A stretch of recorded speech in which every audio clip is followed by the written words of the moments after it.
Welcome to my channel, Sunshine Shoulders. I'm Calvin. Thank you so much for stopping by today. We're back here in the mountains of Lynas, Naga City, Cebu, where my son lives. I just want to do an update on the house building project that we started a little bit after Typhoon Odette. If you noticed my video before this one, I gave you a ride up the hill with me to give you an idea of how far we are. And just to catch anybody up and give you some context of what's going on, I'm going to show you something. When Typhoon Odette came up here, which Cebu got hit a whole lot harder than San Carlos City. It literally destroyed everything in its path up here. And you can see this house back here, and I'll give you a better view later. This was a brand new house, and it's gone. I mean, they literally going to have to start over from scratch. Of course, my son's family, his aunties and uncles, their houses were destroyed. And they rebuilt these temporary structures.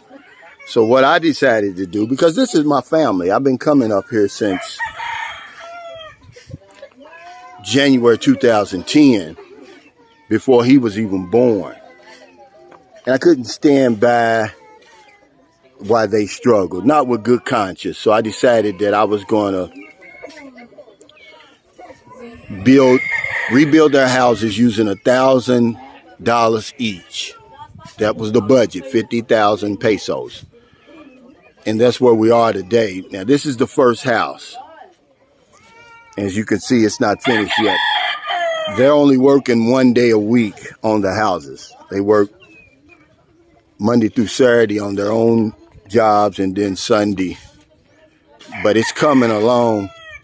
What he decided to do, because he's a construction worker, he decided to take the 50,000 and add to it and make his house a little bit bigger.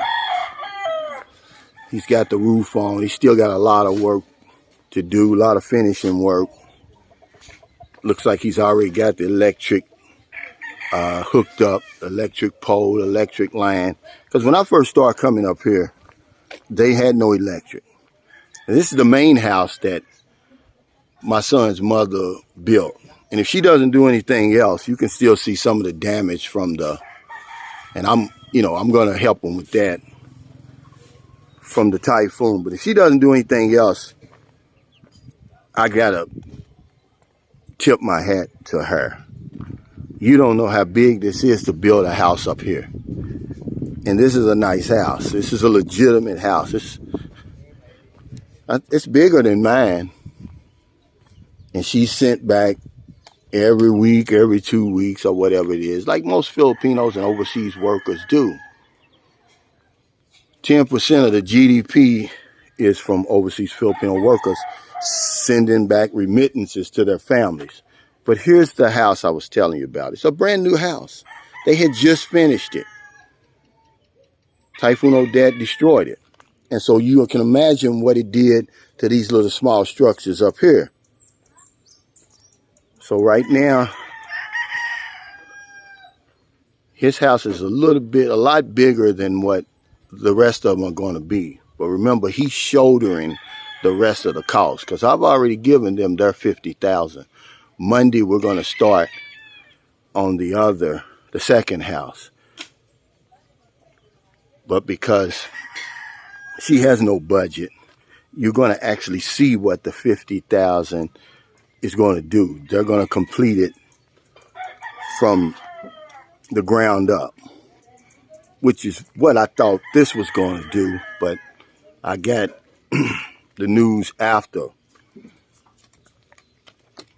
they had already decided to shelve my plans and go with their own plan. But it's coming along. It's a whole lot bigger. I'm going to show you the house that they were living in before. All of these guys up here, they're construction workers. See, that's basically, they built over top of their old house. So you see what they're working with. This is coming together nice. How many people working on this house? How many people working on this house? Nestor, how many people are working on this house? Arnel and me. Just two? I'm gonna go around. Sunday. Yeah, Sunday. That's what Annalisa told me. What's up, Daryl? You got to go to work tonight, man. You got a long ride from here to Moncton. Where you working, Moncton? What? You work in Moncton. Mountain? What? That's where you work. Moncton. Lapu-Lapu, Moncton. Wala pa. Okay. Where do you work? Moncton? Moncton. Mountain what? You work by the airport, right? Airport?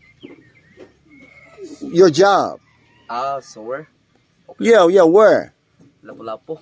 Okay, Lapu-Lapu. I thought it was Moncton. Mountain. Yeah, I thought it was. Sorry, my English is bad. But anyway, it's coming along good. And he's going to assume the rest of the cost. Because we've already given him the $50,000. We're not going to go over that. Now, the next house we're going to rebuild is going to be for this family here. And she promised me that she's going to use it all just to build their house. She doesn't want it bigger. She wants something finished for her and her son. I knew Angel is her name. I knew her when she was 10 years old. She was just a little bitty girl when I came up here. A lot of these little kids here, they wasn't even born. It's 5 families up here all together. And this is the main house with a mother and father and my son and his brother and their 2 aunties live. And then you have one uncle here. Daryl lives here, Darrell is his name. I just got finished talking to. They rebuilt their house that was destroyed. And then this one here is Angel's house. Here. And then, what's your husband's name? Nelson? Nelson. Yeah. And this is Nelson. So I think it's 5 families all together. And Typhoon Odette just wiped everything out. And this is my family. And I just decided to help them. You know, also I'm going to build a community CR because they only have one CR in the main house. So they need a CR. We're going to build that. You can see how quiet it is up here and how far we are. Again, watch the video that I did before. I uploaded it right before this one because I promised y'all I was going to show y'all how far it is up here. But this is just an update. I wanted to show you that this house is getting along. It's really looking good compared to what they were living in before. You have to understand, it's an upgrade. I know that American thinking, Western thinking, you say, man, $1,000 is nothing. Yes, a lot. Imagine how much you think it would cost to build this. Maybe 50 bucks. Same with this. Same with this. 50 bucks or less. So $1,000 is a big upgrade. And because they're all construction workers, they'll do the labor for free. They decided, they agreed to donate the labor. And the father's helping too because he's a retired master carpenter. I mean, he can do it all. I'm going to have to they're cooking. Every time I come up here, they cook. I bring groceries and everything, cookies and stuff for the kids. I could do it I could come up here without that, but it defeats the purpose. I mean, every time I come up here, I've never come up here when I didn't have something like that. But yeah, I just wanted to visit my son and do this walkthrough. This is my family too, man. So it's really not charity or anything like that. It's really just a mission of love, man. I mean, remember on my last video when I told you, I said, if you open up the door for people, they'll walk through themselves. You don't have to, they're not asking for a handout or anything like that. They didn't even ask me to do this. They were satisfied with what they had right there. See, they save, man. Filipinos are saving. I mean, I learned so much from them. Because when my son was born back in 2012, March 10th, 2012, he'll be 10. My son in Zamboanga. The bill was $350,000. I only had like $300,000. That's before I was, I had the residual income. And I was like, man, where am I going to get this $50,000 from? Nobody in my family at home, none of my friends at home, they had it, but they weren't going to give it to me, even though they know that I'm a high earner. Don't you know it was a Filipino man? His name was Robert Nulata. He lives in Miagao, Iloilo right now. Don't you know he gave me that 50,000 pesos? He gave it to me. He didn't loan it to me. Of course, I paid him back. And anytime I get anything extra, I always send it to his wife. Because he's a seaman. And see, that changed me forever, especially how I felt about Filipino people.